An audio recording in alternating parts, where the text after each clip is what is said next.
Hi, I'm ED-SKaR, And I'm Paul Allen. and today we're going to have a little look at the new Warlord Resin Plus. Not only do we have the Japanese Army weapons team, which is 6 models in the new resin for Paul's army, we also have the free sample model, which is an Italian rifleman, and I've painted him up already.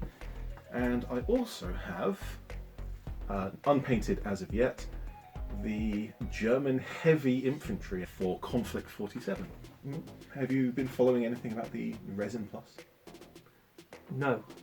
So there's certain units I was interested in as a Japanese player, and I was on a website and I thought, they've done resin. So yeah, I'm quite keen to have a look. Resin Plus sounds like a silly term to me. Like I imagine it's just going to be their particular mix of resin. Yeah. Or if not, this is still sealed, so I've not opened this yet. So I have built 2 and painted 1 model so far. I have my opinions on it. Generally speaking, it is positive. Certainly, there's a lot of rumours going around online, as there often is when anything new happens. Particularly, one thing that I keep seeing is a comparison between the new Warlord Plus resin, Warlord Resin Plus, and a previous company that has done resin recently, or like 5 or 10 years ago, and they, shall we say, they failed to cast them very well, and not say anything more about that. But that was an issue with that particular company's process, and is not an issue with resin as a whole. There can be a lot of difficulty with resin. It is one of the more difficult methods to make models, and so you can get miscasts, you can get like air bubbles and broken parts and stuff like that. The Warlord Resin Plus, I think, does a very good job of mitigating a lot of the issues. it's not a massive. Yeah, they will snap. If you bend the gun barrel, it will snap off. Yeah. It is still resin, it's not metal, it's not plastic. So the one negative that I've come across so far, and I tested this on both of these 2 models, particularly for the German, he comes in a really weird pose with like holding the rifle out to the side in an awkward way. I didn't like that, and I thought, well, I may as well test out conversions. Like, how does it cut? How does it glue? The Italian rifleman comes with a pudding base, so I shaved it away and I put the offcuts into some acetone. It hasn't melted at all. So it is like a proper resin in that case. It's not like a plastic or anything that's Hybrid, or a plastic hybrid that's gonna melt.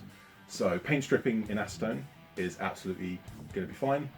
I've actually got some chunks in that have been there for nearly 2 weeks now, and they're no effect on them. But the problem that I had was when I cut them.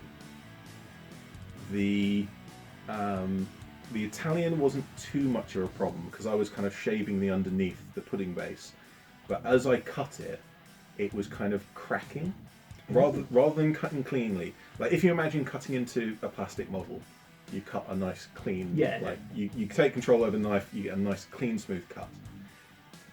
But with these, they're far more similar to the resin you get in resin printers, where you start to cut and it might shave off nicely, or it might just hit a fracture point or something and it'll shatter. And with the Italian, it wasn't an issue because it was like on the underneath and it wasn't a problem.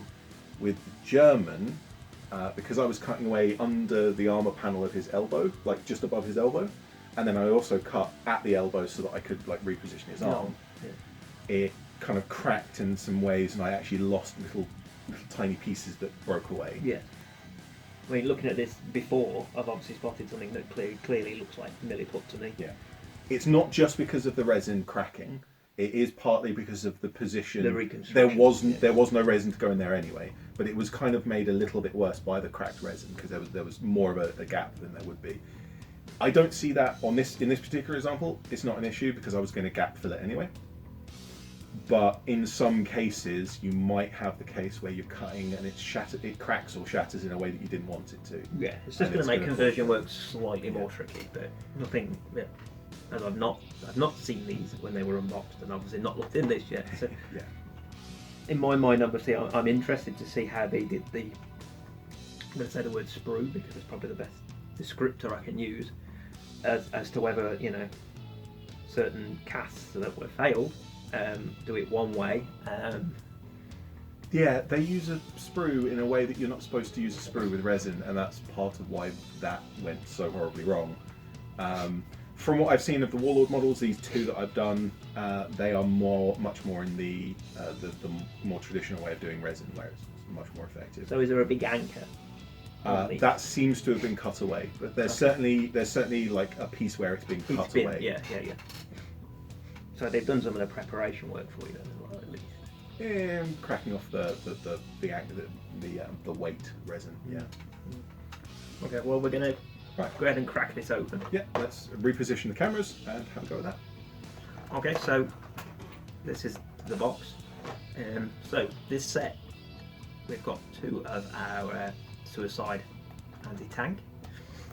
We've got our sniper and a sniper spotter, and we have a flamethrower team. I've sort of got a kick bash sniper I've done myself already, but in that particular instance I used a prone Japanese soldier, and Ed cut me a scope off of one of these. Was it an American? No, it was the Soviet. It was off the Soviet Mosin rifle. So you can see I've got 4 order dice in here. Now some of the others they only get 3 order dice because obviously there's 4 units in this box. Yeah, in this case, for the Japanese, the anti-tank bombers are individual models, Yes. whereas in all of the other sets, each of the teams is a pair of teams. So you get 6 models within 3 teams, whereas in this case you get 2 models as a pair in 2 teams, and then 2 individual models for 4. So that's why we get 4 order dice. I'm interested in this because it kind of looks like one of the Nerf footballs they used to sell, you know, with the fins on the back. If you paint that orange, well, it also kind of looks like it could be a coconut. I think it's supposed to be like a mortar bomb or an artillery shell. So let's cut her open.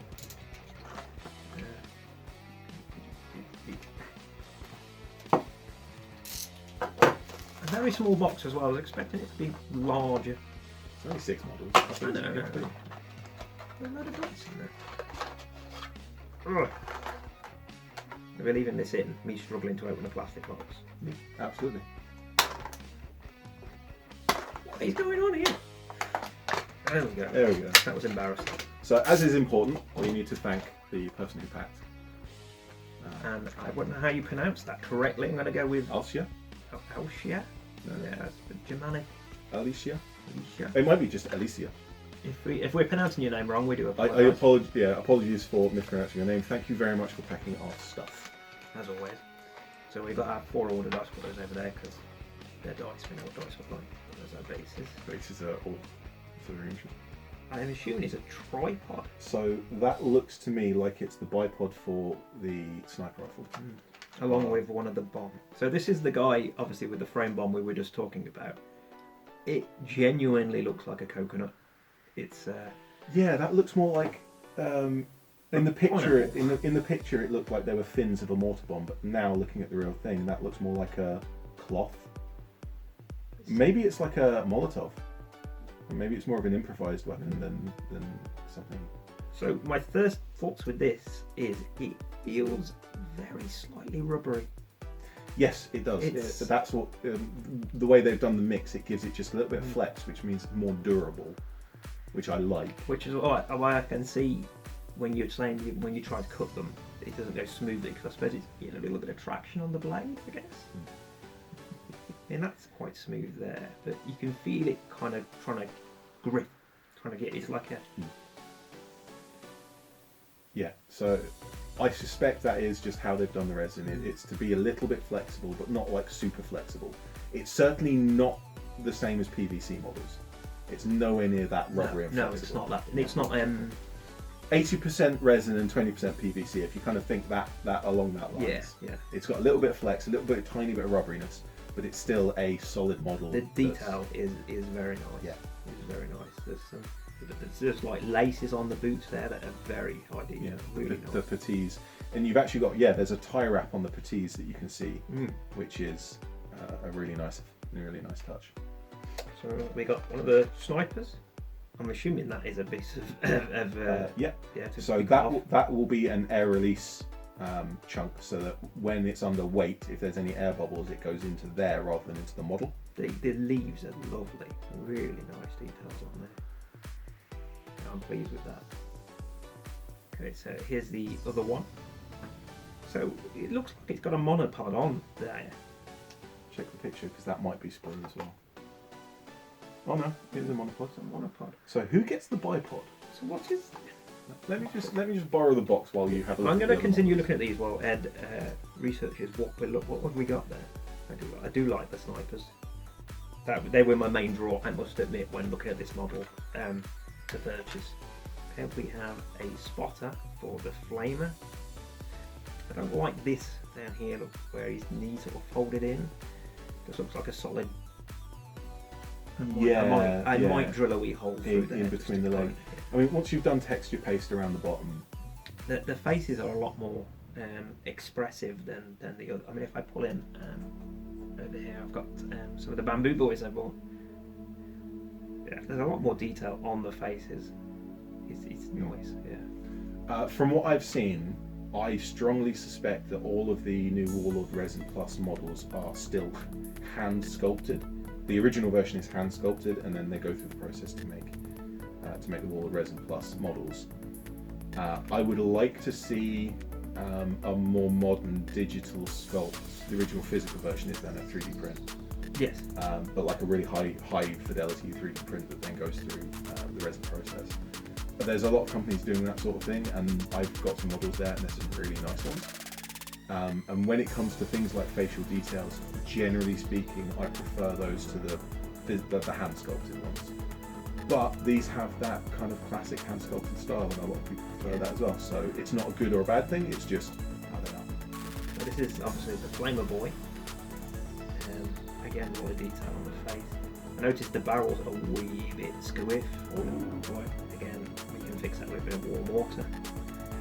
That's actually something we need to test, because we don't necessarily know that warm water will help. We do need to. My suspicion is that it will help, because I think this is just a new mix of a more traditional resin. Yeah. Why is he holding his hand in that way? How was the trigger mechanism on a flamethrower? They vary a lot. Like every nation's flamethrower was different, and I don't know the jump. It doesn't look comfortable as a firing mechanism to have your hand forced. It might be that that's a lever. Yeah. My experience with the two models that I've made is that the mold lines are very minimal, but where there are mold lines, they scrape away with the back of the knife very easily. I mean, like on this one, there's a wee bit on the bottom, on this leg. It looks like it kind of went off jig a wee bit, like just there, like that. Maybe run a knife through just to finish the boot. I'm not sure if that's slippage or if that's just a mold line. It's not too bad. Certainly, there's worse than that. No, I mean, it's not like I'd dare. But yeah, I'd complain about. I only really mention it because we're doing a review video as such. Yeah, we want to pick out all these details. Because a lot of I'm painting most of my Japanese up to be.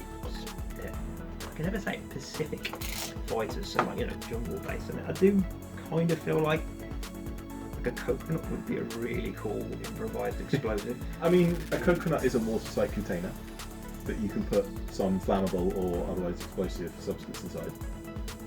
So then, although you haven't had a chance to paint them, you have had a decent gander over them. What do you think about the quality of the sculpt, the quality of the casting? The quality is way better than some of the metal. I mean, like in the original Start Collecting, the Japanese set, my officer was a miscast. His face was a bit messed up, and one of his hands. I mean, it is what it is with these kind of things, but these are definite improvement. And I mean, hopefully this is the way they're going to go moving forwards. I think with more and more stuff. So, from what I've seen from social media posts from Warlord Games, they're not going to completely do away with metal, because there are some people, myself included, that quite like metal models. Yes. There is a general opinion in the kind of model making wargaming community that metal models are always low quality, and that's just not true. I have had some extremely high quality metal models that take detail that's nearly up to this level. And I would say these are very excellent models, and I've had very excellent metal models as well. So it's not true that metal is always low quality, but in this case, we're talking about these Warlord Resin Plus models. The quality of the casting is very good. Yeah. There are a few points here and there where a little bit of minor cleanup is needed, but that's with any kit. Yeah, you get that. Yeah. I did mention already that I would like to see a more modern digital sculpt rather than the physical sculpt, although it is a style that a lot of people do still like, and they are very good sculpts. Particularly, yeah, as mentioned, the ghillie suits on the snipers here, very nice, and the German, all of the stuff on the backpack and the gas vents and stuff is all very, very nicely sculpted. Just for clarity, at the end of the video, I will point out that Warlord has not sent us anything or paid us anything for this review. We are simply model makers in the community, kind of sharing this. I mean, we did a joint order in order to get slightly more free models. But... the Japanese models we bought, Paul bought, and these two models that I got were actually, they did come free with the order, and it's nothing to do with the video. So the German was free for getting an order over £50, and then the Italian was free for everyone, because they're trying to show off the Warlord Resin Plus. So there's been a few rumours online that the Warlord Resin Plus is CO cast. Warlord Games have not said either way on any social media that I've seen whether it is or it isn't. From what we know, the CO cast contract means that they can call it what they want and they don't have to mention CO cast. Okay. So it might be, it might not be, we don't know, is just at the moment. Until Warlord Games comes and says that yes or no, we can't know the answer to that. Until next year's open day, and then we can have a look. Yeah, if we go past and there's a Serial cast machine in the corner, we can be like, that's where it is. Admittedly, we went 2022. We went to that open day, and we did everything but the tour. So as soon as we were let in, I think the people that had been before knew to rush forward and book themselves on these things. And to be fair, they did add extra slots.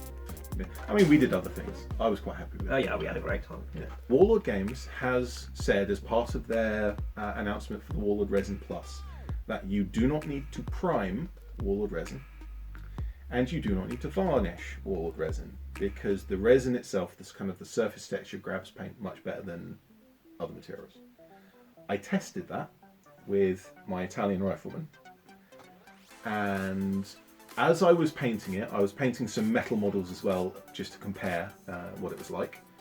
And I found that when I took this off my painting handle and put it back on, I was rubbing away the paint. But to be fair, that's 2 or 3 minutes after putting the paint on. The paint isn't fully cured at that point. Acrylic paint will dry in a few seconds, but it takes a bit longer for it to fully set and grab. And so none of this paint was fully cured at that point. For this model, I have varnished it over the top, just because I varnish kind of everything, and I like the surface finish to be the same. Consistent, I don't like the whole idea of not priming it. It doesn't seem right. It might just be us being old and model making for so many years. We want to prime the stuff because it's kind of ingrained in us as that's the thing we want to do. Did you find there's a lot of release agent? I don't feel like there's a lot of release agent on these. That's a good point. I did not clean either of these two models, and maybe that would have helped. If I'd cleaned the model, maybe the paint would have grabbed a bit quicker. Yeah. But I don't necessarily know. This German model, this prime has been on for like 2 weeks now, and it's not coming off. That's solid. It's not coming off at all. But then that's primer. That's what that's for. So there might be release agents. From what I remember, I can't remember any mention of release agent. So like cleaning models or not cleaning models. So maybe that's something we need to ask Warlord about. Is there any last things you would like to say before we sign off? No. I think we might do an addendum later, maybe after I've painted it. But yeah, I have I've recorded my painting of the Italian, so I can do a video on that. If you do some recording on painting one of these, then maybe we can include that in the same video. Well, thank you for joining us today to look at these. I'm going to go up and clean these up now and paint them up. Yep. And we'll see you again soon, hopefully. Yes. So, I've been ED-SKaR. and I pull out. And thank you very much for watching, and we'll see you next time.